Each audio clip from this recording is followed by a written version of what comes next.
तो दोस्तों नमस्कार, मैं हूं अनिल और रेसलिंग सुपर धमाल में आपका स्वागत है। तो दोस्तों रोमन रेंस के मैच की हो चुकी है घोषणा कि वो क्लैश इन पेरिस 2025 में लड़ते हुए नजर आएंगे, लेकिन ये मुकाबला क्या वर्ल्ड चैंपियनशिप के लिए होगा, ये एक सबसे बड़ा सवाल है। क्लैश इन पेरिस 2025 का हालिया एक पोस्टर रिलीज हुआ है जिसमें रोमन रेंस का चेहरा यानी कि रोमन रेंस मुख्य आकर्षण का केंद्र होंगे उस क्लैश इन पेरिस 2025 के बड़े प्रीमियम लाइव इवेंट में। तो समरस्लैम 2025 के बाद ये पहला इवेंट है और रोमन रेंस की पुष्टि हो गई है। और आपको बता दें कि 2 सितंबर से लेकर के 26 सितंबर तक रोमन रेंस ब्रेक पर होंगे, क्योंकि स्ट्रीट फाइटर नाम की फिल्म जो है उसकी शूटिंग के लिए वो चले जाएंगे। तो ऐसे में इस हफ्ते जो है रॉ का एपिसोड जब आएगा तब रोमन रेंस वहां पर अपीयर होंगे और वो घोषणा करेंगे कि वो किसका सामना करेंगे। तो मुझे लगता है कि सेथ रॉलिंस के सामने ही वो जाने वाले हैं। सेथ रॉलिंस को चैलेंज करेंगे फॉर द वर्ल्ड चैंपियनशिप के लिए। तो क्लैश इन पेरिस के लिए दोस्तों हो जाइए तैयार, क्योंकि रोमन रेंस लेंगे पता सेथ रॉलिंस के फैक्शन से। दोस्तों बहुत बार हमने देखा कि जब भी रोमन रेंस पर अटैक हुआ है तो ब्रॉन्सन रीड ने 2 बार उनके जूते चुराए हैं। तो ऐसा क्या है उनके जूतों में, ऐसा रोमन रेंस के जूतों में जो ब्रॉन्सन रीड बार बार चुरा रही हैं, क्या कर रही हैं, किसी को कुछ पता नहीं है, लेकिन जरूर जो है इस चीज का बदला रोमन रेंस जरूर लेंगे। और आने वाले समय में यानी कि अब जो इस हफ्ते मंडे नाइट रॉ होगा उसमें बहुत ही ज्यादा बवाल मचना पूरी तरह से तय है। तो सेथ रॉलिंस का फैक्शन हो चुका है बहुत ज्यादा मजबूत, क्योंकि सेथ रॉलिंस हो गए हैं इस समय वर्ल्ड चैंपियन है और लगातार बहुत ही ब्रूटल अटैक रोमन पर हुआ है। तो रोमन रेंस इस पर बात करेंगे और मुझे लगता है कि चैंपियनशिप के लिए चैलेंज करेंगे वो क्लैश इन पेरिस में। तो चैंपियनशिप के लिए ये मैच होगा, ये तो दोस्तों मुझे कंफर्म लग रहा है। लेकिन क्या ये मुकाबला Roman Reigns versus Seth Rollins होगा या होगा एक फेटल 4-वे मुकाबला जिसमें रोमन रेंस होंगे, सेथ रॉलिंस होंगे, सीएम पंक होंगे और होंगे एलए नाइट। तो अगर फेटल 4-वे मुकाबला होता है तो दोस्तों यहाँ पर कोई भी जीत सकता है, लेकिन मुझे लगता है कि सेथ रॉलिंस अभी अभी चैंपियन बने हैं तो उनका हारना मुझे तो नहीं लगता कि ऐसा होगा, क्योंकि अभी अभी कोई अगर चैंपियन बनता है तो अगले ही मैच में उनको हार के लिए बुक करना एक बहुत ही बड़ी गलती साबित हो सकती है WWE के लिए। और वैसे भी उसके बाद 1 महीने के लिए रोमन गायब होने वाले हैं। तो मुझे लगता है कि इस मुकाबले में जरूर सेथ रॉलिंस की जीत होगी, लेकिन हम देखना चाहते हैं रोमन रेंस का तगड़ा मुकाबला। रोमन फैंस तो यही चाहेंगे दोस्तों कि वो रोज जीत जाएं, तो ऐसा मुमकिन भी हो सकता है, लेकिन देखना होगा एंड टाइम पर क्या प्लानिंग करती है WWE। अपनी राय कमेंट बॉक्स में जरूर। अब हम बढ़ेंगे अपनी आखिरी स्टोरी की तरफ जो जुड़ी है हमारे the beast incarnate Brock Lesnar से। तो दोस्तों जैसा कि आपको पता है कि समरस्लैम 2025 के इवेंट में द बीस्ट ब्रॉक लेसनर की चौंकाने वाली वापसी हुई है। मुझे तो उम्मीद थी कि ब्रॉक आएंगे और ऐसा ही हमने देखा भी है। और अब जाकर के जो है ब्रॉक लेसनर वर्सेस जॉन सीना एक फ्यूड शुरू होगी और एक आखिरी बार, क्योंकि जॉन सीना का ये आखिरी साल है और वो एक आखिरी बार भिड़ेंगे the beast incarnate Brock Lesnar से।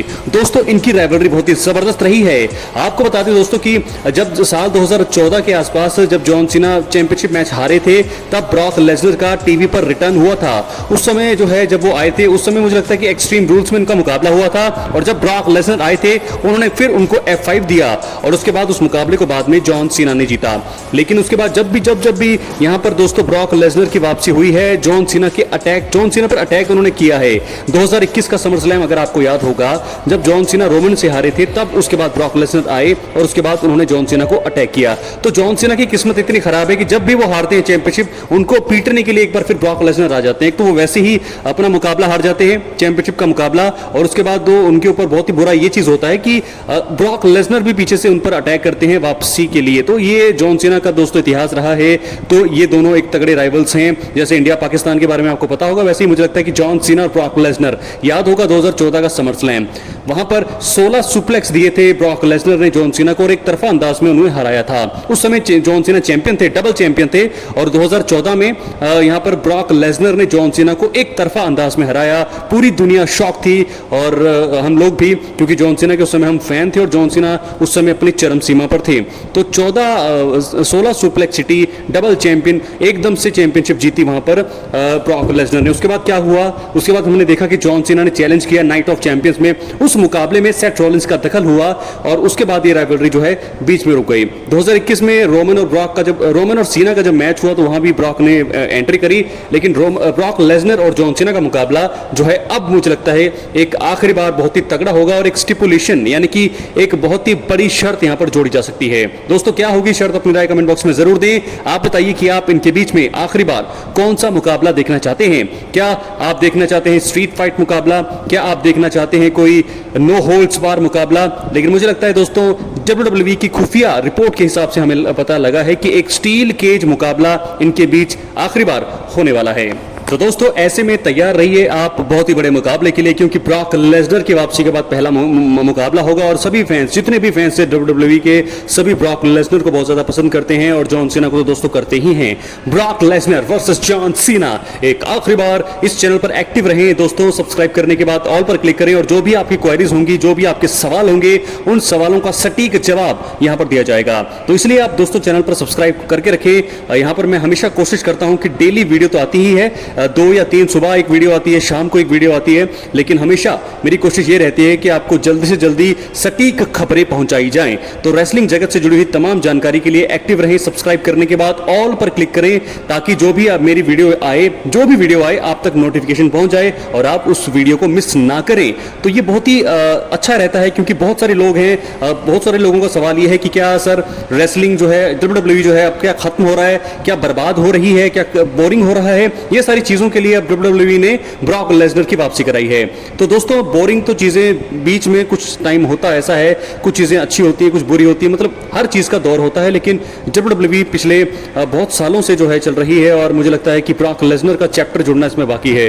तब भी ब्रॉक लेसनर और जॉन सीना के बीच एक आखिरी मुकाबला जब अब शुरू होगा तो हमें इतना पता है कि सभी लोग बहुत ज्यादा एक्साइटेड होंगे, क्योंकि बहुत सारे लोग ये चाहेंगे कि जॉन सीना आखिरी मुकाबले में ब्रॉक लेसनर को हरा दें, लेकिन ब्रॉक के फैंस ये चाहेंगे कि जॉन सीना को हरा दें।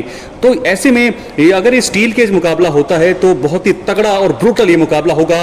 दखलंदाजी बाद में हो सकती है, क्योंकि जॉन सीना को अपने चैलेंजर चाहिए। और आपको बता दें, जैसे कि मैंने आपको पहले भी बताया था कि ब्रॉक लेसनर, जॉन सीना खुद चाहते थे कि ब्रॉक लेसनर उनसे भिड़े। तो अगर आप लोगों का ये सवाल होगा कि ब्रॉक लेसनर की वापसी का क्या कारण था, तो ट्रिपल एच ने बताया जॉन सीना खुद चाहते थे कि ब्रॉक लेसनर उनसे भिड़े। तो जॉन सीना ने कहा, रिक्वेस्ट की, तब जाकर के ब्रॉक वापस आए हैं और अब एक आखिरी बार Brock Lesnar versus John Cena होंगे आमने सामने।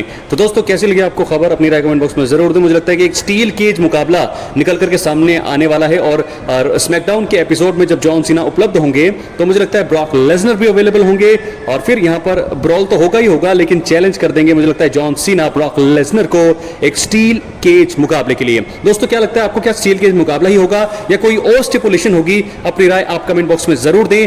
चैनल पर एक्टिव रहें, सब्सक्राइब करने के बाद ऑल पर क्लिक करें, क्योंकि फ्री है और यहां आपको हर प्रकार की रेसलिंग जगत से जुड़ी हुई तमाम जानकारी मिलती रहेंगी। इसलिए वीडियो को लाइक करें, शेयर करें, सब्सक्राइब करने के बाद ऑल पर क्लिक जरूर करें। तो फिलहाल समर स्लैम का बड़ा इवेंट हो चुका है खत्म, बारी है क्लैश इन पेरिस की और उसके बाद धीरे धीरे हम बढ़ेंगे सर्वाइवर सीरीज की ओर और उसके बाद होगा अगले साल का रॉयल रंबल।